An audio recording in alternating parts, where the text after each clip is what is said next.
Chaque jour, Charles et Carole vous présentent la leçon de l'école du sabbat.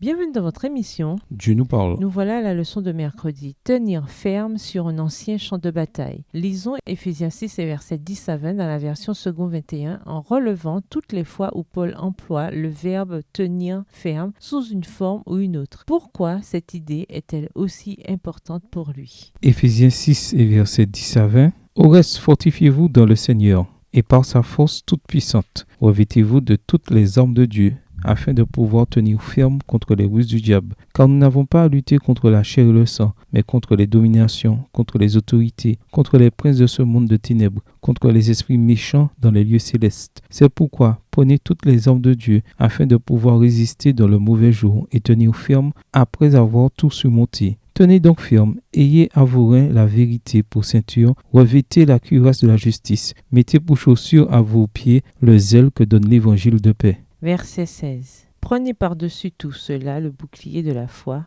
avec lequel vous pourrez éteindre tous les traits enflammés du malin. Prenez aussi le casque du salut et l'épée de l'Esprit qui est la parole de Dieu. Faites en tout temps, par l'Esprit, toutes sortes de prières et de supplications. Veillez à cela avec une entière persévérance et priez pour tous les saints. Priez pour moi, afin qu'il me soit donné, quand j'ouvre la bouche, de faire connaître hardiment et librement le mystère de l'Évangile pour lequel je suis ambassadeur dans les chaînes et que j'en parle avec assurance comme je dois en parler. Nous devons comprendre la métaphore militaire de Paul dans le contexte des batailles d'autrefois. Que signifiait tenir ferme, tenir face ou tenir debout? Éphésiens 6 versets 11, 13 et 14. Le verbe indique-t-il une posture uniquement défensive? Les discours de guerre que l'on trouve dans les écrits de Thucydide, l'un des plus grands auteurs classiques d'ouvrages de guerre, mettent l'accent sur 3 actions successives nécessaires pour la victoire d'un camp. Premièrement, les soldats doivent engager le combat avec l'ennemi, ce qui signifie qu'ils doivent se rapprocher de leurs adversaires. Deuxièmement, ensuite, ils doivent attaquer et tenir bon ou rester en position dans leur combat au corps à corps avec l'ennemi. Troisièmement, enfin, ils doivent repousser l'ennemi, voir Thucydide, The Peloponnesian War, la guerre du Péloponnèse de Eupédoton. Le moment clé des batailles antiques avait lieu lors de la deuxième étape, quand les deux phalanges opposées chargeaient en même temps en une terrible cacophonie de bronze, de bois et de chair broyée que l'auteur antique Xénophon qualifie de fracas atroce. Texte tiré du livre The Western Way of War, le style de guerre occidental, écrit par Victor Davis Hanson, aux pages 152 à 153. Tenir bon, rester en position à ce moment stratégique, voilà quel était le grand défi dans les combats antiques. Lors du combat rapproché qui s'ensuivait, chaque camp cherchait à monter en puissance